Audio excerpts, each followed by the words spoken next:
사도신경으로 우리의 신앙을 고백하겠습니다. 나는 전능하신 아버지 하나님 천지의 창조주를 믿습니다. 나는 그의 유일하신 아들 우리 주 예수 그리스도를 믿습니다. 그는 성령으로 잉태되어 동정녀 마리아에게서 나시고 본디오 빌라도에게 고난을 받아 십자가에 못 박혀 죽으시고 장사된 지 사흘 만에 죽은 자 가운데서 다시 살아나셨으며 하늘에 오르시어 전능하신 아버지 하나님 우편에 앉아 계시다가 거기로부터 살아있는 자와 죽은 자를 심판하러 오십니다. 나는 성령을 믿으며 거룩한 공교회와 성도의 교제와 죄를 용서받는 것과 몸의 부활과 영생을 믿습니다. 아멘. 우리 힘차게 박수 치면서 우리 하나님께 영광 올려드리겠습니다.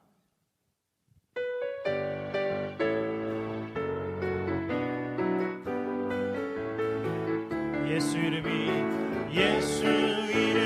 온 땅에 퍼져가네. 잃어버린 영혼 예수 이름 그 이름 듣고 돌아오네. 예수님 기뻐 노래하시리. 잃어버린 영혼 돌아올 때 예수님 기뻐 춤추시리. 잃어버린 영혼 돌아올 때. 다시 한번 고백합니다. 예수 이름이 온 땅에 퍼져가네. 잃어버린 영혼 예수 이름 그 이름 듣고 돌아오네. 예수님 기뻐 노래하시리. 잃어버린 영혼 돌아올 때 예수님 기뻐 춤추시리. 잃어버린 영혼 돌아올 때 예수 이름이 온 땅에 선포. 하나님의 나라 열방 중에 임하시네. 하나님 기뻐 노래하시리. 열방이 주께 돌아올 때 하나님 기뻐 춤추시리. 열방이 주께 돌아올 때. 우리 1절부터 다시 한번. 예수 이름이 온 땅에 퍼져가네. 잃어버린 영혼 예수 이름 그 이름 듣고 돌아오네. 예수님 기뻐 노래하시리. 잃어버린 영혼 돌아올 때 예수님 기뻐 춤추시리. 잃어버린 영혼 돌아올 때 예수 이름이 온 땅에 선포된 하나님의 나라 열방 중에 임하시네. 하나님 기뻐 노래하시리. 열방이 주께 돌아올 때 하나님 기뻐 춤추시리. 열방이 주께 하나님 기뻐 노래하시리. 열방이 주께 돌아올 때 하나님 기뻐 춤추시리. 열방이 주께 돌아올 때 주의 자비가 내려와 주의 자비가 봄비같이 주의 자비가 내려와 나를 덮네. 다시 한번 고백합니다. 주의 자비가 내려와 주의 자비가 봄비같이 주의 자비가 내려와 나를 덮네. 해요 주의 자비하심과 해요 주의 은혜로 해요 나는 영원히 춤추리. 주의 자비가 내려와 주의 자비가 봄비같이 주의 자비가 내려와 나를 덮네. 주의 자비가 내려와 주의 자비가 봄비같이 주의 자비가 내려와 나를 덮네. 해요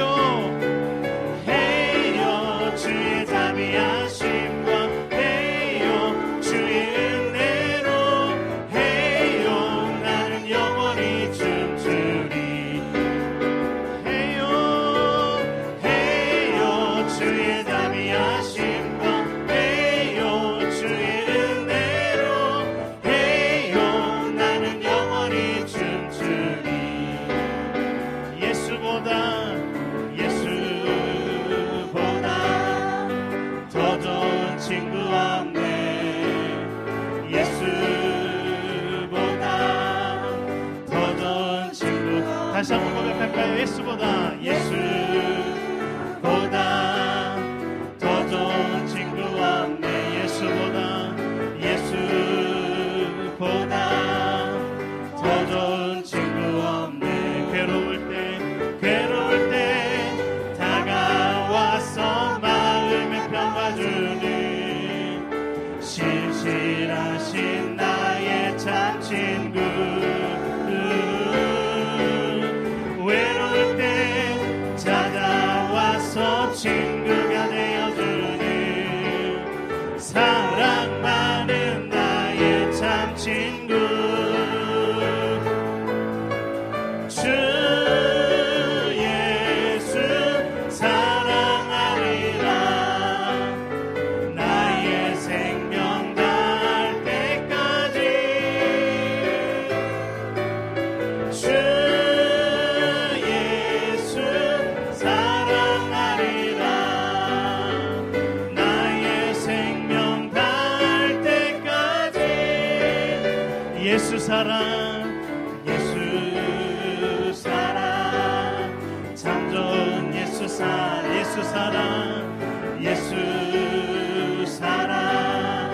참 좋은 예수 사랑. 세상에서 제일 가는 금으로 유혹해도 예수님만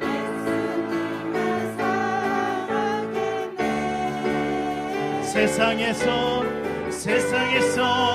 제일 가는 명예를 준다 해. 우린 누구만?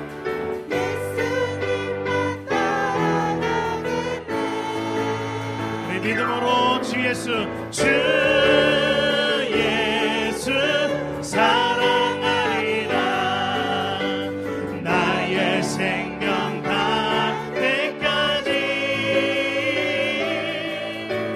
주 예수 사랑하리라. 나의 생명 다할 때까지.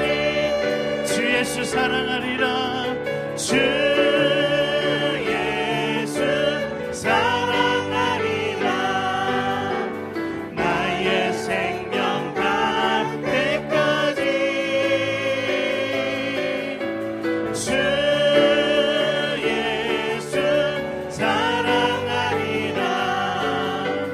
나의 생명 다할 때까지.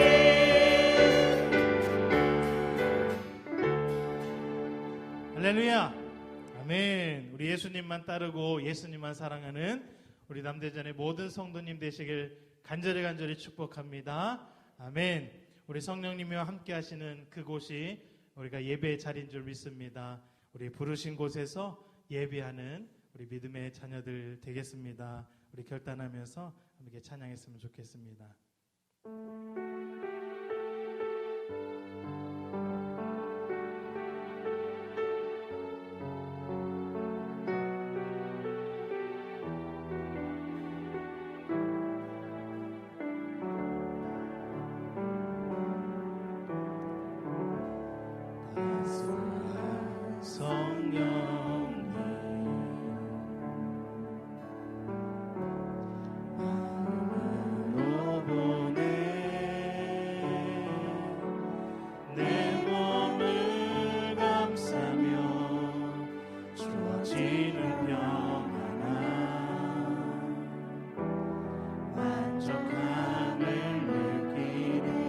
다시 한번 고백합니다. 따스한 성령님,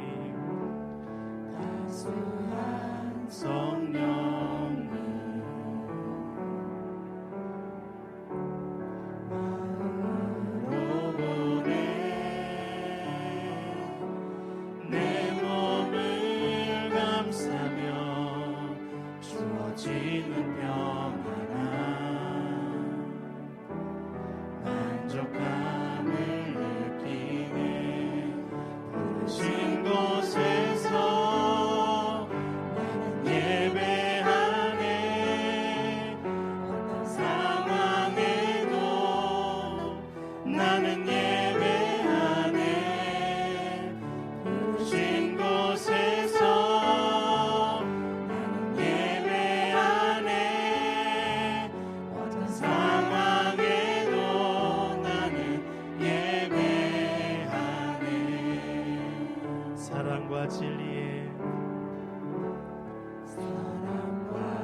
진리에 주의 빛보내 내 몸을 감싸며 주어지는 평안함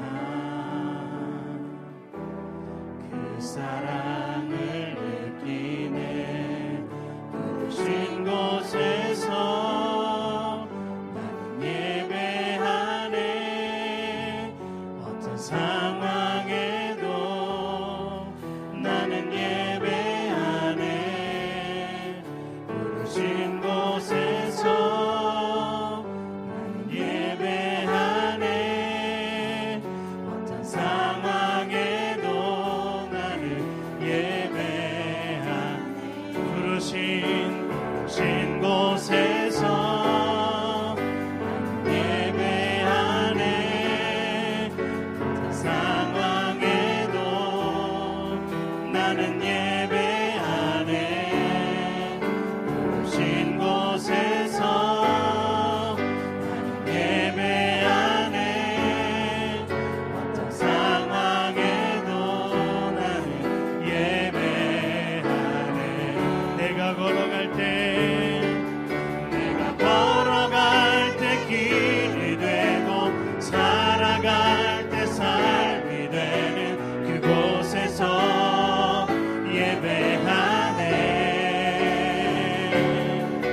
내가 걸어갈 때 길이 되고 살아갈 때 삶이 되는 그곳에서 예배하네 부르신 곳에서 나는 예배하네 어떤 상황에도 나는 예배하네 부르신 곳에서 나는 예배하네 어떤 상황에도 나는 예배하네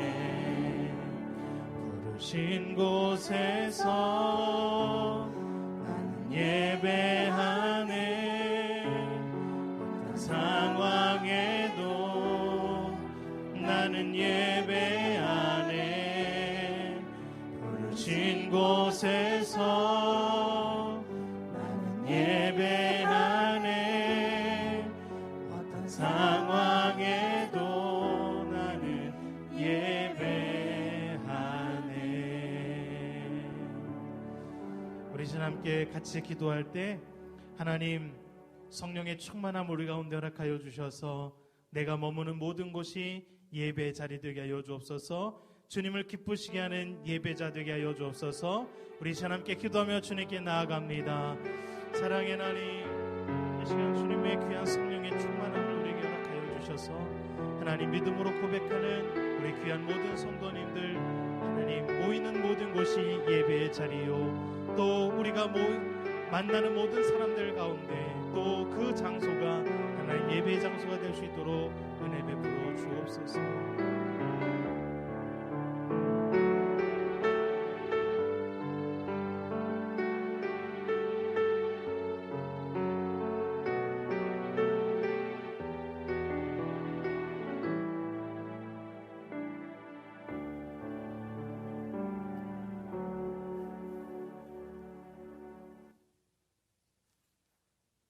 하나님 말씀입니다. 마태복음 24장 9절에서 14절 말씀입니다.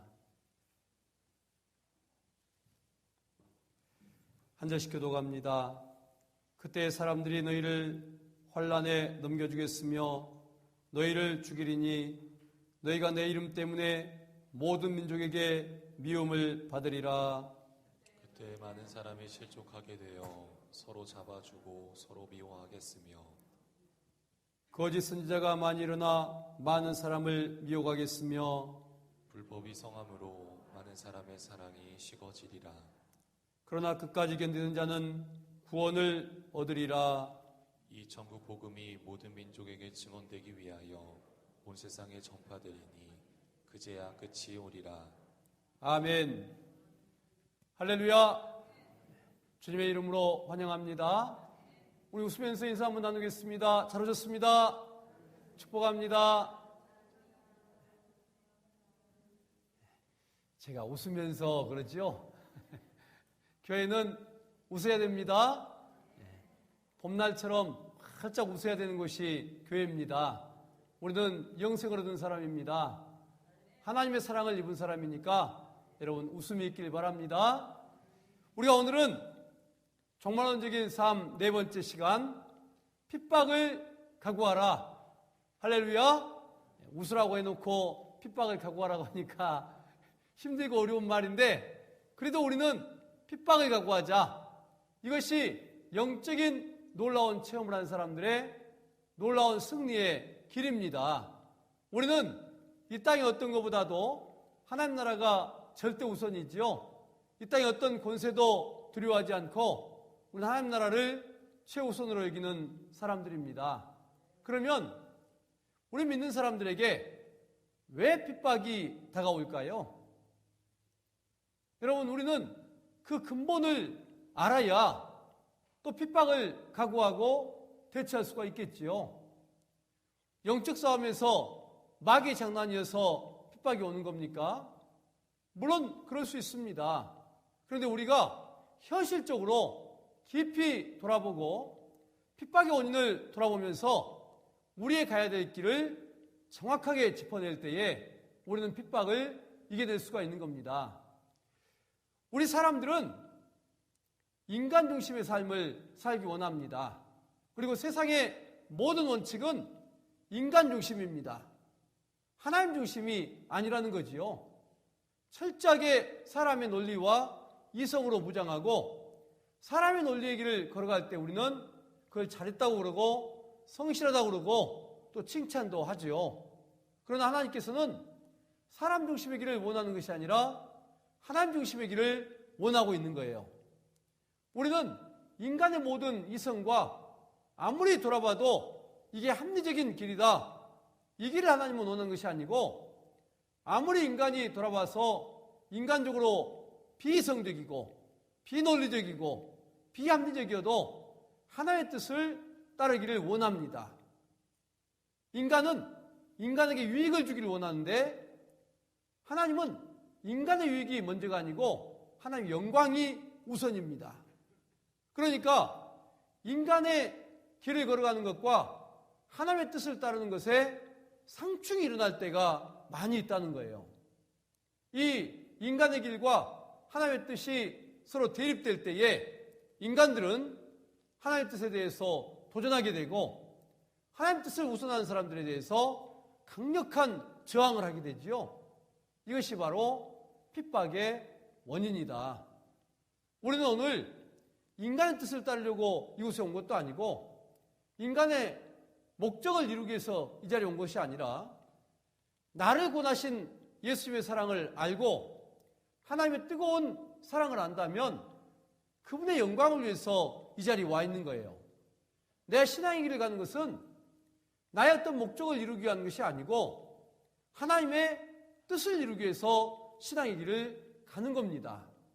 여러분이 이 원칙에서 벗어난 신앙은 세상의 신앙이고 잘못된 신앙이다. 또 어떤 영적 지도자도 이 원칙에서 벗어나면 그것은 타락한 지도자가 될 수밖에 없는 거예요. 오늘 여러분들이 그래서 인간이 추구하는 길과 하나님의 뜻이 다르기 때문에 우리가 하나님의 뜻을 따르기 때문에 핍박은 당연하게 다가오는 것이다. 여러분이 나는 예수 믿으면서 핍박을 한 번도 안 당한다. 그러면 심각하게 생각을 해보셔야 돼요. 하나님이 나를 특별히 사랑하셔서 내 주변의 모든 사람들과 환경을 하나님 뜻을 이루어가는 사람들로 꽉 채워져 있느냐? 그렇지 않는데도 나에게 핍박이 오지 않는다. 그러면 내 신앙에 대해서 심각하게 질문을 해보셔야 됩니다. 옛날이나 지금이나 인간이 주도하는 사회는 언제나 똑같습니다. 그 인간 중심의 사회 속에서 우리는 하나님 절대 중심의 삶을 살아가야 되기 때문에 핍박은 언제나 우리 앞에 다가와 있다. 할렐루야. 이걸 인정하지 못하면 여러분의 신앙은 타협이 될 수밖에 없는 것이지요. 서머나 교회에 폴리캅이라는 아주 유명한 교부가 있습니다. 이 폴리캅은 160년경에 처형이 됐어요. 그때 황제가 누구냐면 로마의 최고의 군주 마르쿠스 아우렐리우스예요. 그런데 마르쿠스 아우렐리우스, 이 사람은 로마의 10대 핍박자 중에 한 사람입니다. 왜 그럴까요? 굉장히 이성적이기 때문에. 기독교와는 병행할 수 없는 사람이에요. 너무도 논리적인 사람이기 때문에, 너무도 지식인이기 때문에 이 사람은 기독교의 사상과 같이 갈 수 있는 사람이 아닙니다. 사사시대의 이후에 어떤 시대가 펼쳐집니까? 왕정시대가 펼쳐지죠. 사사시대에 하나님의 평반들이 이스라엘을 통치해 나가는데 이스라엘이 뭘 요구합니까? 왕을 요구합니다. 왜 왕을 요구하냐면 그 당시 인간들의 생각에는 최고의 정체가 분주주의로 생각을 했던 거예요. 분주주의보다 더 뛰어난 정체는 없어요.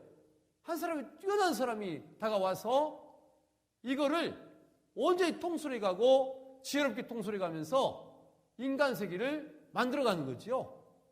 여러분, 앞으로도 우리는 그 시대로 다가올 때가 있어요. 그게 뭐냐면 적그리스도 시대입니다. 우리는 지금 여러 사람들의 토의를 통해서 뭘 만들어내려고 하는데 적그리스도는 그게 아니에요. 철저하게 뛰어난 초능력자, 그 사람이 나타나서 그동안 민주주의, 이 다원론의 시대가 해결하지 못한 그 모든 문제를 일거에 해결해버리는 그 만능자가 나타나게 되는 거지요. 그 사람이 바로 적그리스도예요.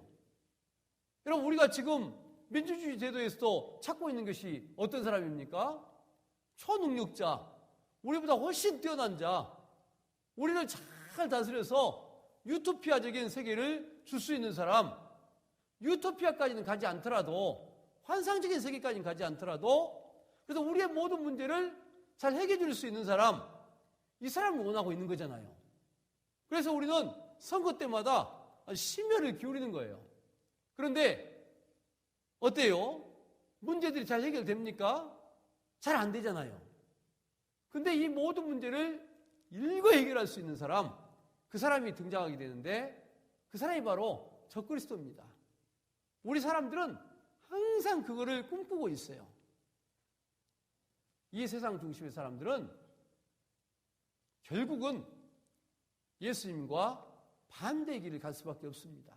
적그리스도도 바로 사람의 그 모든 심리를 알기 때문에 마귀가 보내는 마귀의 사자인 거예요. 근데 마르쿠스 아우렐리우스, 인간의 현자라고 불렸던 이 사람이 기독교에 대한 강력한 핍박자지요. 이때 폴리캅이 죽습니다. 그때 많은 기독인들이 죽는데 그때의 사형집행관은 딱 두 마디를 묻습니다. 로마의 시저에게 경배하겠느냐? 아니면 너희가 믿는 신에게 경배하겠느냐? 두 가지 한중에 딱 대답을 해야 돼요. 사람들 원형경기장 안에 쭉 있는데 그때에 나는 예수요. 그러면은 바로 원형경기장 안으로 던져서 사자의 밥이 되게 했지요. 사람들은 열광을 합니다. 로마의 사람들은 이것도 하나의 스포츠가 된 거예요. 여러분, 우리가 지금 젊은이들은 UFC 격투기를 많이 보지요. 근데 우리한테 그 격투기를 보라고 하면 잔인해서 안 봅니다. 근데 왜 이렇게 격투기를 보게 되나요? 사람들이 운동 스포츠가 점점 강해지는 거예요. 거기다가 이제 피를 봐야 되는 거지요. 이게 지금 UFC 격투기입니다. 여기서 더 나가면 이제는 더 신박해지는 거지요. 이것이 인간이 가는 길이에요. 로마가 그런 길을 걸어서 결국은 검투사들이 나왔고, 검투사 이거로도 만족을 못하니까 결국은 기독인들을 그가 던져 넣는 거예요. 폴리캅도 그렇게 잡혔습니다. 근데 폴리캅은 거기에서 순교의 길을 걷지요. 그렇게 폴리캅이 뛰어났기 때문에 많은 회유를 합니다.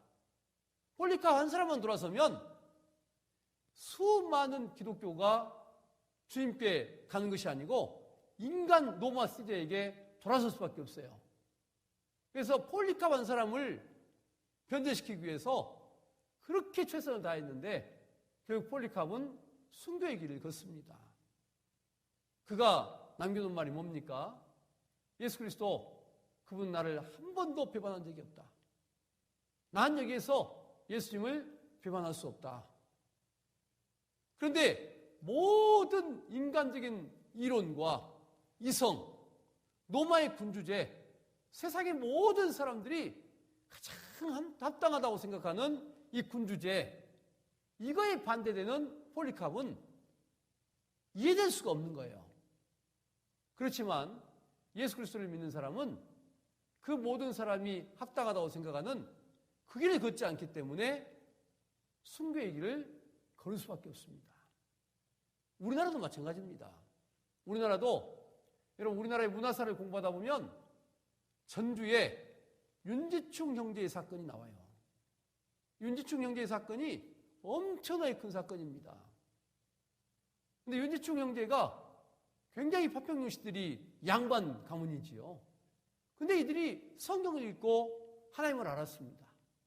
우리나라에 본래 카톨릭이 한 250년 됐고 우리 개신교가 150년 정도 됐어요, 역사가. 개신교가 먼저 들어왔으면 그 사람들은 개신교인이 되는 것이고 카톨릭이 먼저 들어와서 그들은 카톨릭인이라고 부르는 거예요. 그러나 그들의 믿음은 성경 그 자체입니다. 초창기 성도들은, 그 사람들은 신주단지를 그대로 불태워버렸어요. 그래서 그들이 사교로 인정을 받지요. 250년 전에 여러분 신주단지를 불태웠다. 이것은 엄청난 사건이에요. 유교가 지배하는 사회, 이 시대에 모든 사람들이 생각할 때에 조상에 대한 효, 이걸 어마어마하게 강조할 때입니다. 그때에 자기 어머니가 돌아가셨는데 어머니도 신앙인인 거예요. 어머니로부터 신앙을 물려받았어요. 똑같이 성경 공부를 했어요. 그 어머니가 죽었으니까 어머니의 신주를 불태워버린 거예요. 그때에 그는 형장으로 끌려가서 죽음을 당합니다. 죽음을 당하면서도 굴복하지 않죠. 왜 죽음을 당해야 되나요? 그 당시 유교의 사상과 이 하나님 믿는 사상이 안 맞는 거예요. 그 당시 일반적인 사람들의 이성과 일반적인 그 당시의 사람들의 이성은 유교입니다. 그리고 신주 안에 신이 들어온다고 생각하는 거예요. 어머니 혼이 들어있는 거예요. 그러니까 이걸 불태워버렸으니까 이것처럼 불효가 없지요. 그럼에도 불구하고 하나님의 뜻을 이루기 위해서 그 길을 갑니다. 핍박은 믿음의 길에는 당연하다. 그렇지 않고는 우리는 믿음의 길을 걸어갈 수가 없습니다. 현대를 살아가는 성도 여러분, 여러분의 지금 신앙은 어떻습니까? 하나님과 짝을 하면서 걸어가십니까? 아니면 사람들에게 핍박을 받아본 적은 없습니까? 핍박이 두렵지 않습니까? 여러분 구원 받으셨습니까? 구원의 감격이 그 정도로 크십니까? 핍박을 이겨낼 정도의 구원의 감격이 아니면 여러분 믿음이 아닙니다.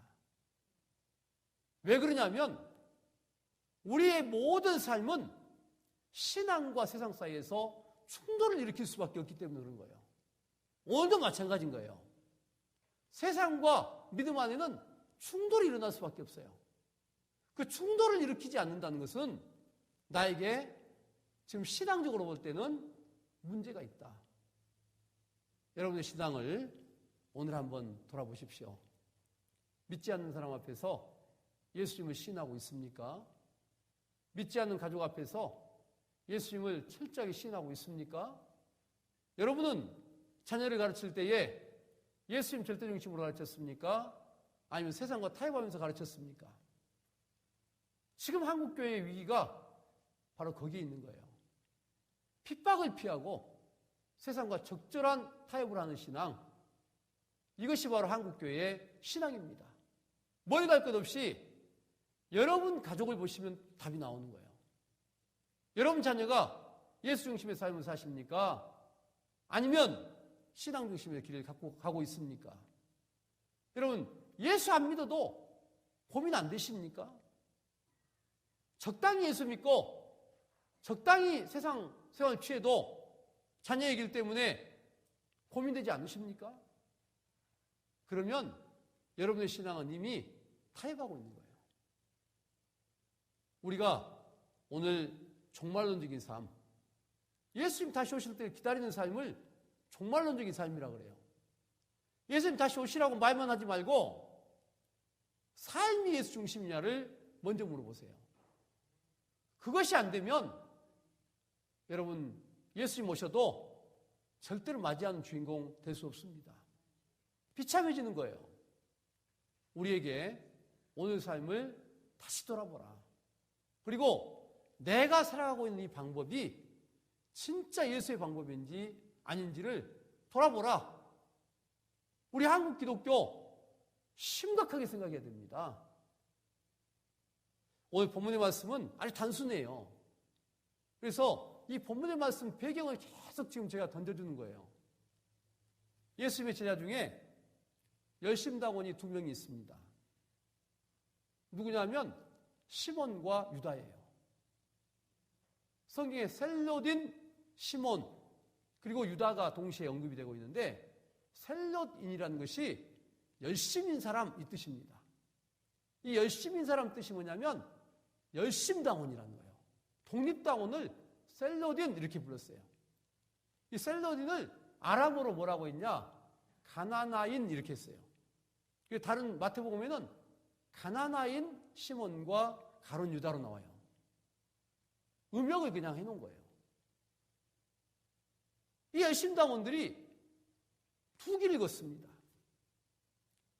셀로딘 시몬은 그 열정적인 열심을 가지고 예수를 독립운동에 이용해 먹은 것이 아니라 이제는 순전하게 예수의 사람으로 열정적인 신앙인으로 순교를 합니다. 근데 반대로 가룟 유다는 내가 독립당입니다.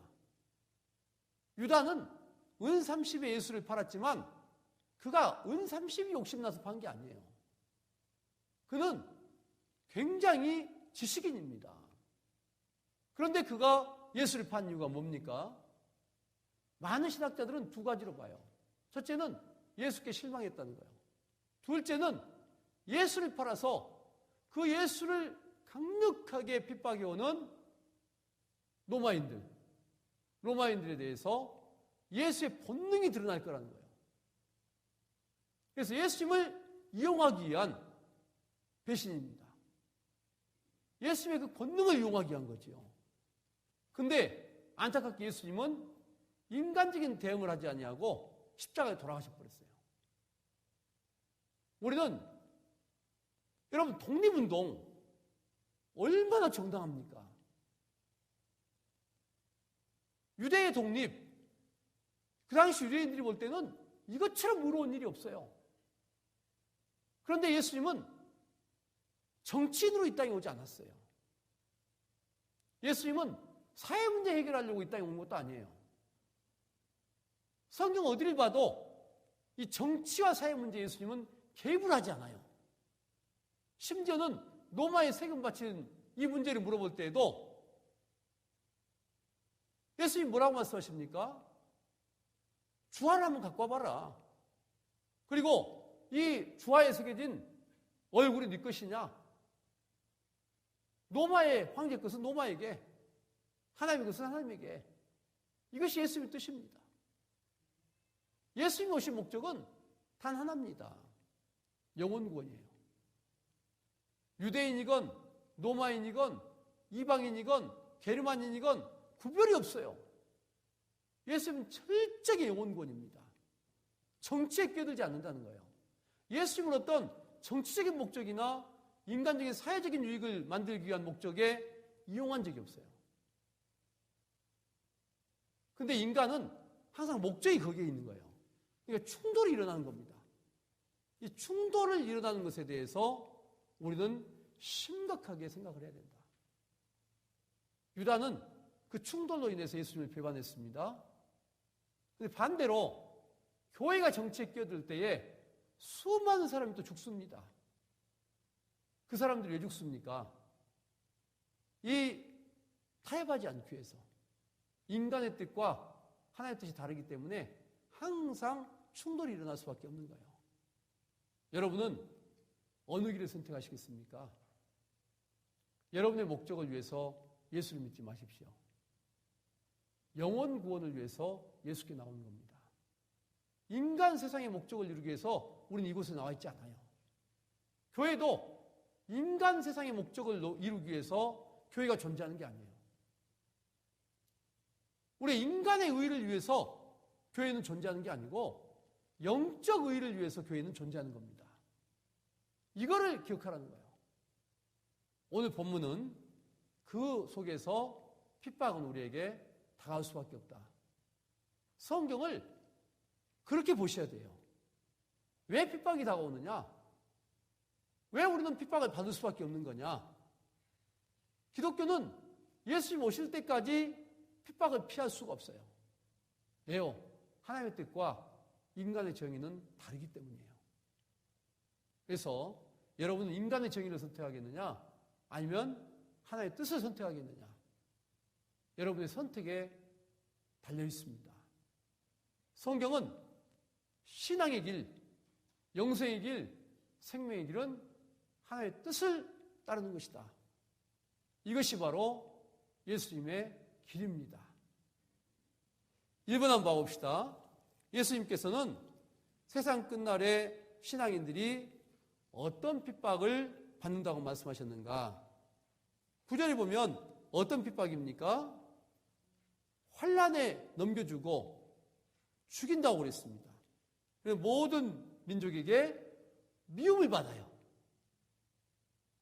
모든 사람에게 미움을 받습니다. 왜 미움받아요? 방금 말했죠. 왜 미움받는 거냐? 왜 예수님께서 우리에게 그렇게 말씀하시는 거냐?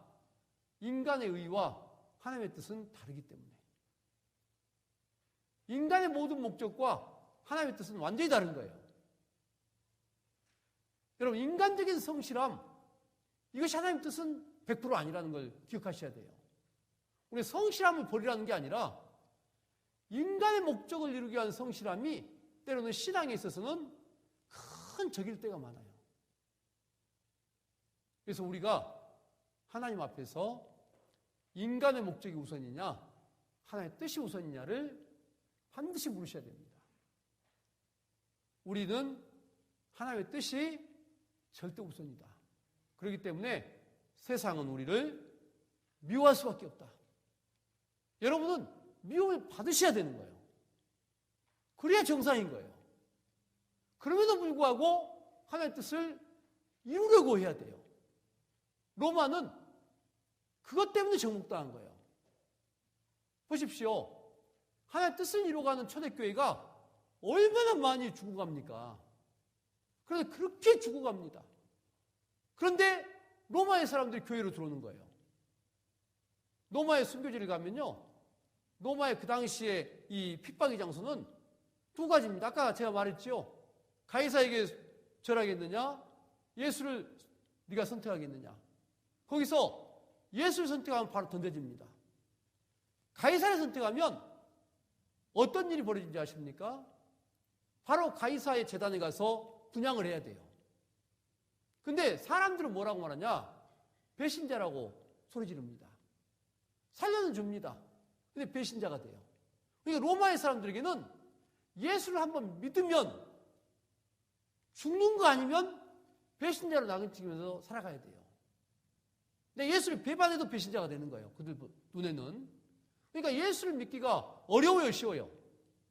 굉장히 어렵습니다. 그런데 예수를 믿으러 오는 거예요. 왜 그래요? 순전하니까. 순수함이 감동을 시키는 거예요. 인간이 노마의 그렇게 이성적인 걸 추구하는 노마 사회에서 그 사람들이 진짜 인간의 길을 보는 거예요. 진짜 사랑의 길, 이걸 보는 겁니다. 걸리면 죽음 아니면 멸시당하는 삶을 살아야 돼요. 그래도 예수 믿는 사람이 끊임없이 들어오는 거예요. 그래서 결국은 300년 만에 노바가 기독교가 되는 거예요. 우리는 핍박을 각오해야 되는 거예요. 근데 순전함으로 핍박을 받으라.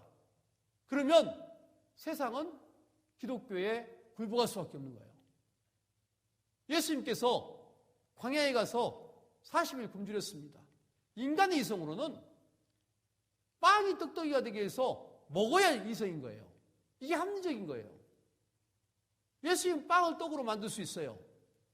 그러니까 그 배고픔 40일 지났으면 빵을 떡으로 바꿔서 먹어야 돼요. 이게 이성입니다. 마귀는 그 이성을 들고 예수님을 유혹했어요. 그때 예수님 뭐라고 말씀하십니까? 인간의 생각은 도저히 안 맞는 사람이 떡으로만 사는 것이 아니요 하나님의 말씀으로 사느니라. 말씀을 앞세웠습니다. 오늘 우리에게 중요한 것이 바로 그거라는 거예요.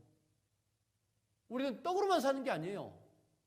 말씀으로 사는 것 때문에 핍박이 올 수밖에 없어요. 그러나 그 말씀을 쫓아갈 때에 사람들은 감동을 받게 되고 진짜 사랑이 뭔지를 받게 된다는 거예요.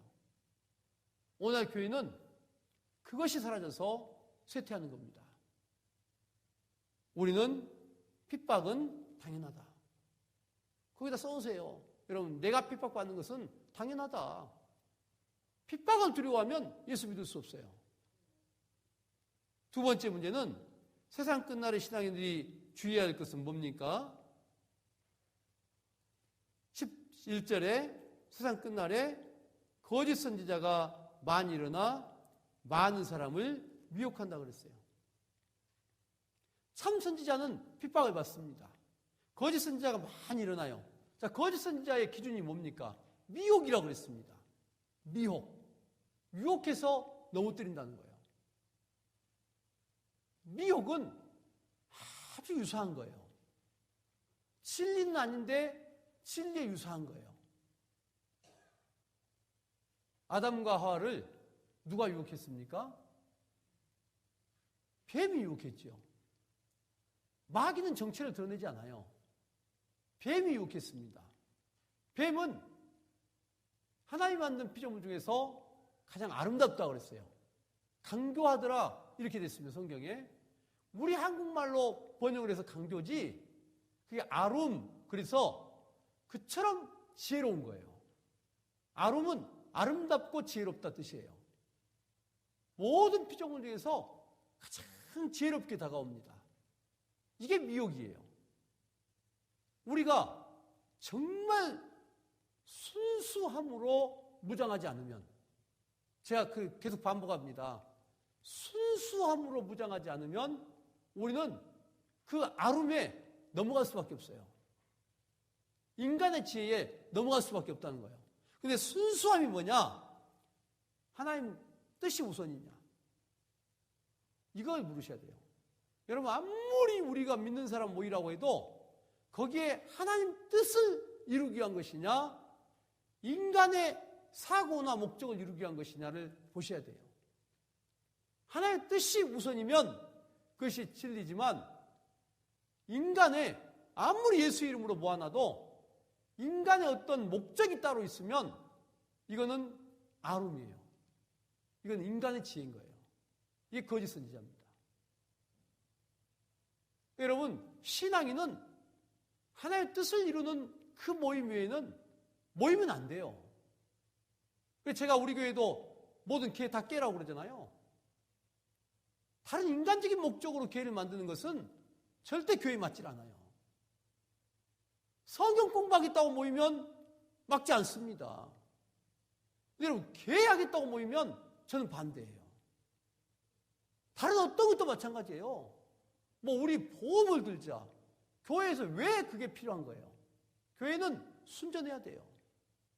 교회에서 정치하게 하지 마세요. 교회는 정치하게 하려고 모인 것도 아니에요. 인간의 어떤 정체를 놓고 말하려고 우리가 지금 모인 것도 아니라는 거예요. 우리는 순전하게 말씀이에요.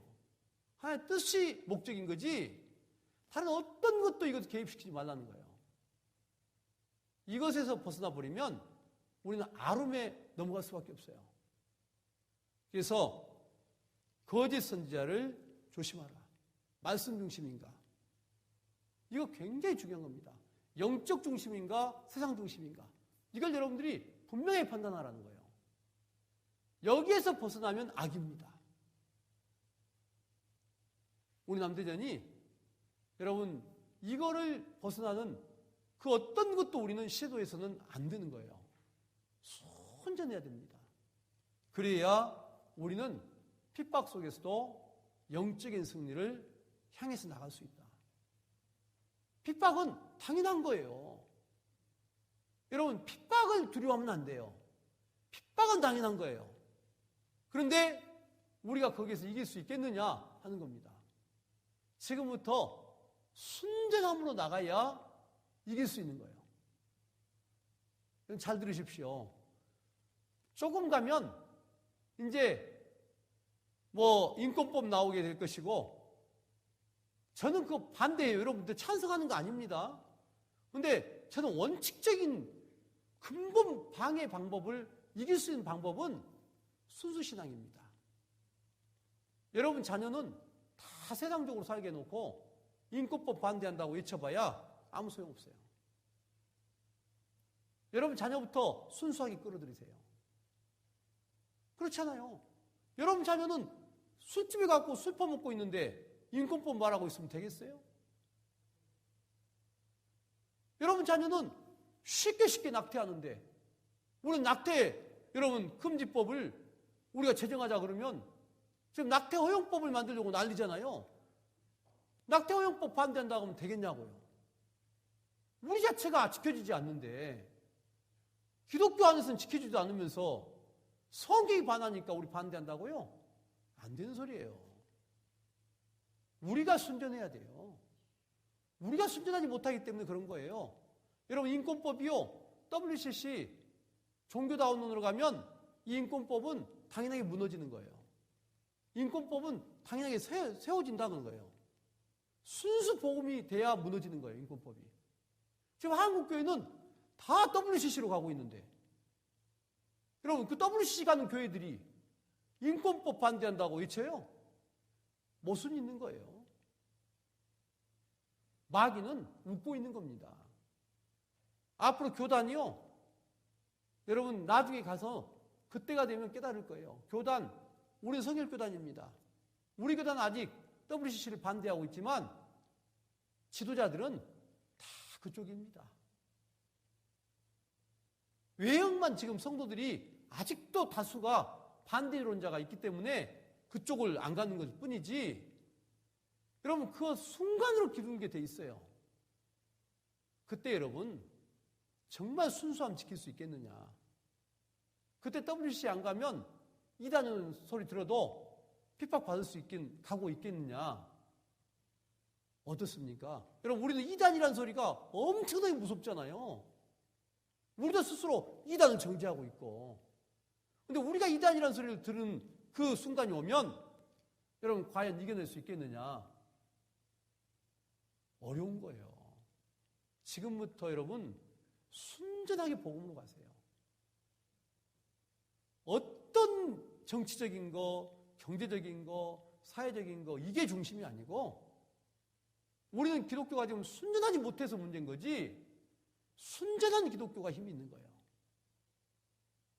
이게 지금 신앙인들에게 가장 거짓 선지자를 이길 수 있는 비결은 하나님 뜻이냐 인간 뜻이냐는 거예요. 하나님의 영광을 받으시냐 인간의 목적을 이루기 위한 것이냐 이거를 여러분이 딱 보면 답은 거기서 끝나는 겁니다.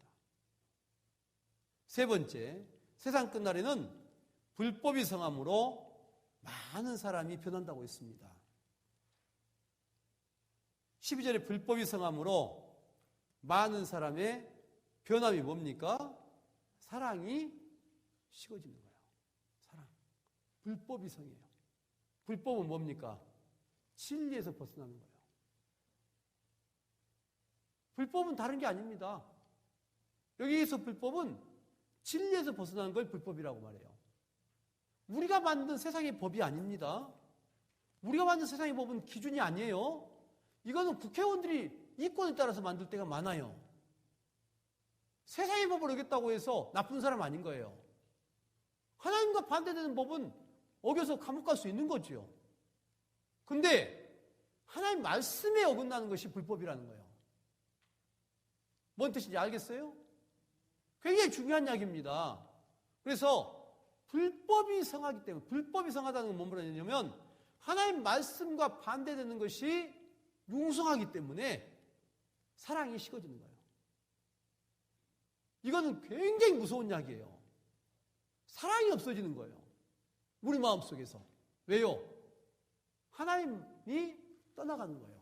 세상이 우리의 마음을 지배하는 거예요. 성령이 지배하면 뭐가 우리 마음에 가득해요? 사랑이 가득해요. 여러분, 초대교회를 제가 자주 말하지요. 성령이 충만하니까 내가 물건처럼 여겼던 노예를 인간으로 사랑하게 되는 거예요. 그래서 그들에게 예수를 전하게 되고 해방시켜줍니다. 해방시켜준 것만 해도 감지덕지해야지요. 그런데 그들이 굶고 있는 걸 볼 수가 없어요. 능력지의 사이기 때문에. 농가밭을 팔아서 그들을 먹입니다. 이게 사랑인 거예요. 왜 그런가요? 법이 성한 거예요. 진리가 성하다고 말이에요. 성령이 지배하고 있다고 말이에요. 그런데 반대로 불법이 성하면 사랑이 사라져요. 사람은 사랑함이 멀리 가고 불우한 사람을 봐도 돌아보질 않아요. 여러분, 우리가 마태복음 25장 새벽기도 때 봤지요. 양과 염소의 비유. 너희가 나에게 굶주릴 때 먹을 걸 주지 않았고 목마를 때 마실 걸 주지 않았고 헐벗을 때에 입을 걸 주지 않았다. 주여, 우리가 언제 그렇게 했습니까? 언제 우리한테 와서 달라고 했습니까? 왜 먹을 걸 주지 않고 입을 걸 주지 않고 마실 걸 주지 않았을까요? 불법이 마음을 지배하고 있기 때문이에요. 세상이 지배하고 있다는 거예요. 그래서 우리 마음속에 사랑이 없는 거예요. 이성이 지배하기 때문에 이성적으로 신을 섬기고 있는 거예요. 이것이 마지막 때의 기독교입니다. 마지막 때 기독교만 아니라 마지막 때 종교의 모습인 거예요. 예수가 떠난 기독교는 종교의 한 분파지 이거는 진리의 이 교회가 아닙니다. 우리는 그게 무섭다는 거예요. 여러분들 이 시간 가장 중요한 것이 뭐냐? 사랑으로 돌아가야 된다. 인간 중심은 불법이 성하는 거예요. 우리는 계속 누누이 말하지만 하나님 중심으로 돌아서야 돼요. 하나님의 뜻이 뭔지를 돌아서야 됩니다. 인간의 논리 속에는 십자가는 없습니다. 예수님은 심히 고민했다고 그랬어요. 겟세마네 동산에 가시기 전에 심히 고민해서 기도를 하러 가십니다. 그리고 이 잔이 내게서 지나갈 만하시거든 지나가게 해달라고 3번이나 기도를 합니다. 그러나 마지막 기도는 꼭 내 뜻대로 마옵시고 아버지 뜻대로 해라고 그랬어요. 아버지 뜻입니다. 인간의 논리로 말할 것 같으면 예수님은 12형 되는 하나님의 군사를 불러서 십자가를 안 줘도 되는 거예요. 그 능력이 있는데 왜 십자가를 져요? 그런데 아버지의 뜻이 십자가를 지는 거예요. 그러니까 불법은 인간의 이성입니다. 12형이나 더 되는 천사를 불러오는 게 불법인 거예요. 그런데 인간으로 봐서 여러분 이게 왜 불법입니까? 인간 법에서는 정당방인 거예요. 그런데 성경은 이걸 불법이라고 해요. 하나님 뜻과 반대되기 때문에. 예수님 불법을 따르지 않습니다. 성령을 따릅니다. 그래서 아버지의 뜻이 우선인 거예요. 우리는 그 길을 갈 용기가 없으면 신앙의 길은 갈 수 없다. 이게 종말론적인 신앙입니다. 아멘도 절대 안 나온 거 보니까 이게 어째 오늘 목사님이 어째 이렇게 무거운 말씀만 하신다냐. 근데 실은 예수가 마음에 있는 사람들은 이게 실은 우리 일상이 돼야 되는 거예요. 그래서 우리가 불법이 성하면 하나님과 거리가 생긴다. 인간으로서는 그렇게 지당하지만 하나님의 뜻에는 합당하지 않다. 여러분 현실로 들어가십시오. 아이 나면 누가 길러야 돼요? 엄마 아빠가 길러야죠. 근데 현실은 어때요? 그게 안 되죠. 이게 불법인 거예요. 가장 쉬운 불법은 그겁니다. 그리고 우리는 뭐라고 말하냐면 왜 아이들이 요즘에는 이렇게 날카로운지 모르겠다 그럽니다. 왜 날카로울까요? 우리 심리학에 들어가 보면 여러분 아이는 엄마의 심장의 고동소리를 안 듣잖아요. 정신 이상이 옵니다. 그래서 아이가 딱 태어났을 때 제일 먼저 해준 게 뭐예요? 엄마의 가슴에 딱 올려놓는 거지요. 이 기간이 그렇게 중요한 거예요. 이 몇 시간이. 이 시간을 놓쳐버리면 아이는 그 마음을 어떻게 할 수가 없어요. 근데 우리가 여러분 어릴 때 1, 2년을 엄마의 품을 놓치고 아이를 키우고 가면 그 아이의 정신은 절대 정상으로 자랄 수가 없어요. 예수의 사랑을 그렇게 누리기도 힘든 거예요. 근데 우리 믿는 사람들도 어때? 돈이 먼저예요? 영혼이 먼저예요? 영혼이 먼저라고 하는데 실은 안 되잖아요. 우리가 모든 걸 다시 생각해야 됩니다. 세상이 아무리 다른 쪽으로 가도 기독인은 분명히 길을 가라. 아마 이렇게 말하는 목사가 있을까 모르겠어요. 세상이 다 그런데 빨리 가서 돈 벌어갖고 헌금 많이 해라고 할 건데 여러분 그게 부부의 맞벌이가 결코 성경적인 게 아니에요. 아이 길러놓고 어느 정도 여러분 어느 정도 아이가 정서적으로 잘하고 그 다음에 나가서 능력을 발휘하는 건 그래도 우리가 많이 망설이게 되는데 생각 많이 해야 됩니다. 불법이 성하다는 것은 멀리 있는 거 아니에요. 조그만 거. 여러분 우리 기독인들 아이 초등학교 때 학원으로 돌립니다. 어머니가 불러와서 간식 주고 자연을 배우게 하고 뛰어놀게 하고 스스로 친구들끼리 놀게 하는 이게 없어요. 예수를 알 만한 시간이 없어요. 인간의 사랑을 알 만한 시간을 주지 않아요. 여러분 우리나라가 2000년도에 1990년도 후반부터 다 그렇게 길렀어요. 지금 젊은이들 냉혹합니다.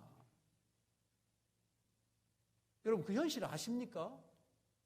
대학교 가면 우리가 상상할 수 없는 생활을 해요. 부모님들 아이를 원룸 얻어놓고 내 아이 잘 산다고요? 여러분 상상할 수 없는 삶을 살아요. 예수 안 믿습니다. 우리는 불법을 성하게 해놓고는 우리는 항상 하나님이에요. 우리 기독인들이 그렇게 했는데. 근데 여러분 지금이라도 안 늦었어요. 지금이라도 빨리 이거를 잡으려고 해야 돼요. 목사님들도 마찬가지예요. 목회하러 가니까 불법이 성해서 목회하는 게 아니고 사회사업하고 있어요. 어린이집 운영하고 있고 노인의 집 운영하고 있고 말은 성교지요. 근데 돈이 안 나오면 그거 하겠어요? 자립시킨다고요? 자립하려고 교회 개척했습니까? 영혼구원 하려고 교회 개척했지? 우리가 원칙으로 돌아가야 된다는 거예요. 지금 순수하게 돌아서지 않으면 우리는 절대로 종말론적인 삶을 갈 수가 없어요. 우리 남대전이 어디로 가야 되는지를 여러분이 분명히 아셔야 됩니다. 그래서 불법이 성하는 길을 선택하지 마라. 교회는 불법이 자리 잡으면 안 돼요. 성도에게는 하나님의 진리의 법이 우리 마음을 지배하려고 그렇게 만들어가야 돼요. 그렇게 하려고 해도 힘들어요. 지금 얼마나 힘듭니까? 그렇게 하려고 해도 힘들어요. 근데 이걸 처음부터 포기해버리면 무너질 수밖에 없는 거예요.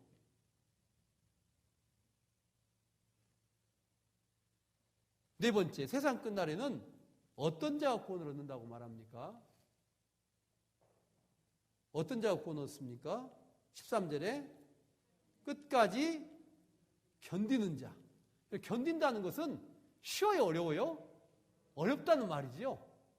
이거를 굉장히 소수가 돼서 참아간다는 소리예요. 그만큼 불이익을 당할 수도 있다는 거예요. 이것이 견딘다는 뜻이에요. 우리가 성경에 들어가 보면 다윗은 끝까지 견딥니다. 불이익을 참죠. 사울을 죽일 수 있는 기회도 그대로 넘어갑니다. 하나님의 뜻이 우선이니까. 여러분은 보십시오. 다윗이 사울을 그 앞에서 죽여버려야 여러분 옳습니까?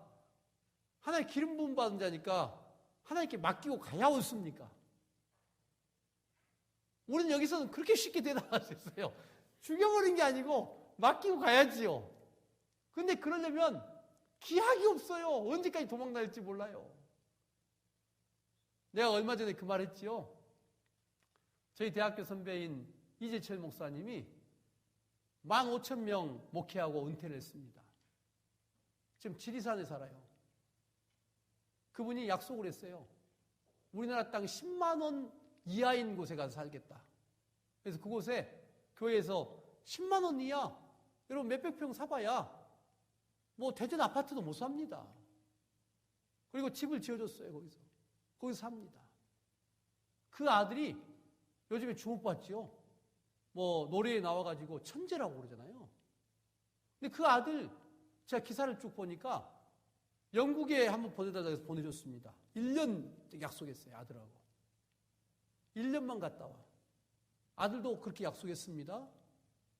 1년을 영국에서 공부를 했는데 천재인 거예요. 영국에서 연락이 왔어요. 학교에서. 이 아이는 캠브리지대 4년 장학생까지 우리가 책임질 테니까 여기서 머물게 달라. 그때 목사님이 안 됩니다 그랬어요. 우리 같으면 어떻게 해요? 할렐루야죠. 아니 고등학교 전액 장학생 생활비까지 주고 대학교 생활비 주고 졸업까지 시켜주겠다는데 할렐루야 아니에요. 간증할 거 아니에요. 근데 그분은 그렇게 하지 않았습니다. 우리는 가족이 우선입니다. 그 애하고 나하고는 약속을 했어요. 1년. 그 시대에는 가족이 필요해요. 그 아이에게 물어보라고 그랬어요. 학교에서 묻습니다. 그 아이가 뭘 선택했어요? 가족을 선택했어요. 그 포기하고 돌아왔습니다. 기독교는 그런 거예요. 미련하지요. 여러분 간증 쉽게 하지 마세요. 인간의 뜻을 따라 놓고는 간증을 해요. 우리는 하나님의 뜻을 물어야 돼요. 잘 되는 것만이 간증이 아니고 때로는 내가 정말 힘든 길을 걸어가야 돼요. 다윗처럼 안 죽이고 또다시 사명을 유리해야 돼요. 그런데 이것이 하나님 뜻인 거예요. 이게 견딘다는 거예요.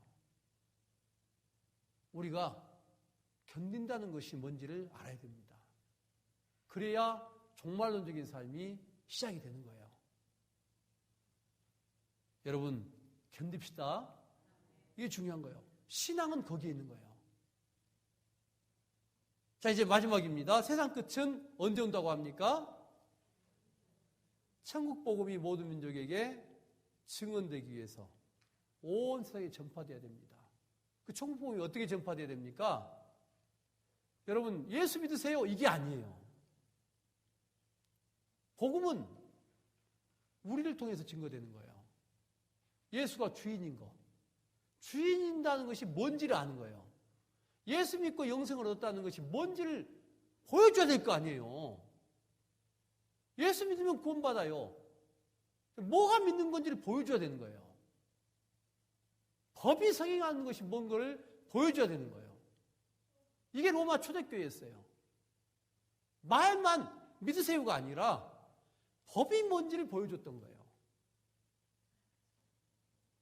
그것이 로마 교회의 전도법이었습니다. 지금 그것이 세상 끝까지 가야 된다는 거예요. 참된 기독인들이 세상 끝까지 퍼져야 돼요. 그냥 막 말씀만 가는 게 아니에요.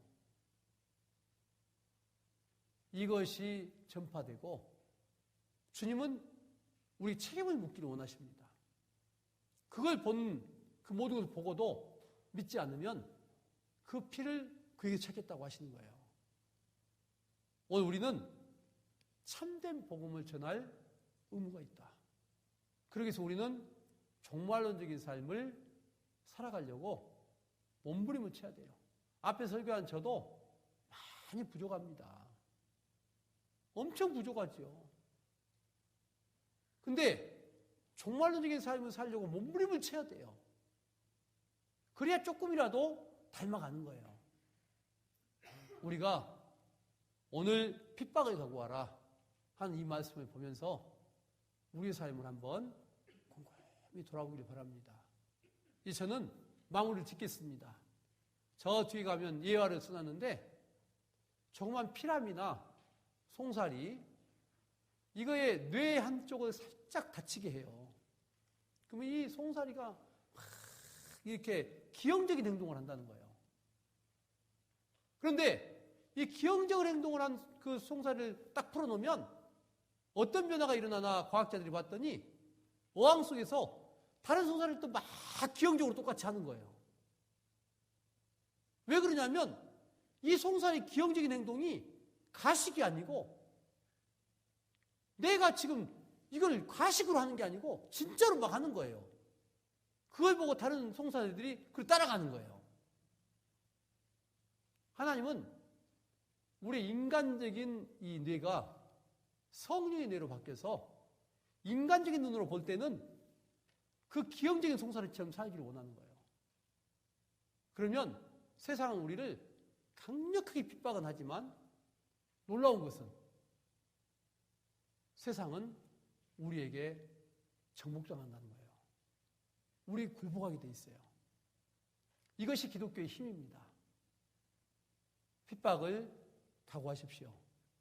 그러나 그 안에 승리가 있음도 여러분 늘 확신을 해야 됩니다. 고난을 받는 만큼 부활의 큰 기쁨도 우리에게 반드시 다가옵니다. 할렐루야. 기도하겠습니다. 하나님 감사합니다.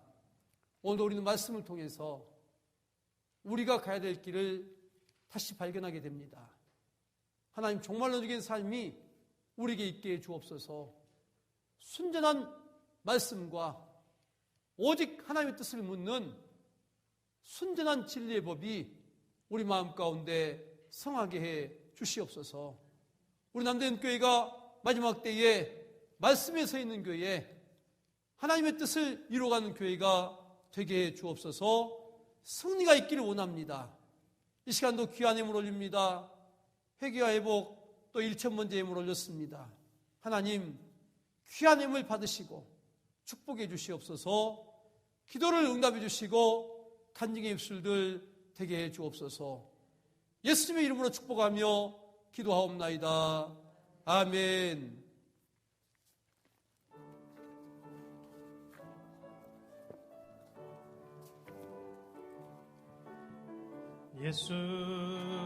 예수보다 더 좋은 친구 없네. 예수보다 더 좋은 친구 없네. 예수보다 더 좋은 친구 없네. 예수보다 더 좋은 친구 없네. 괴로울 때 다가와서 마음의 평화 주는 진실하신 나의 참 친구. 외로울 때 찾아와서 친구가 되어주는 사랑 많은 나의 참 친구. 주 예수 사랑하리라.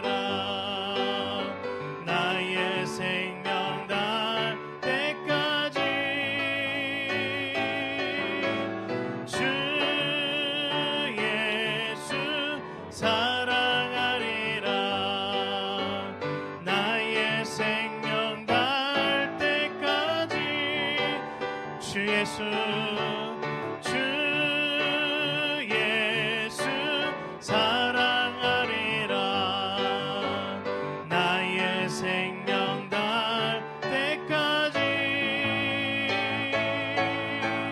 주 예수 사랑하리라 나의 생명 닿을 때까지. 아멘. 우리에게 주신 거룩한 말씀 붙들고 함께 기도할 때 하나님 핍박을 각오하며 끝까지 견디는 믿음의 귀한 사람들 또 우리 교회 되게 하여 주옵소서. 우리 주여 한번 부르짖고 힘차게 기도하며 나아갑니다. 주여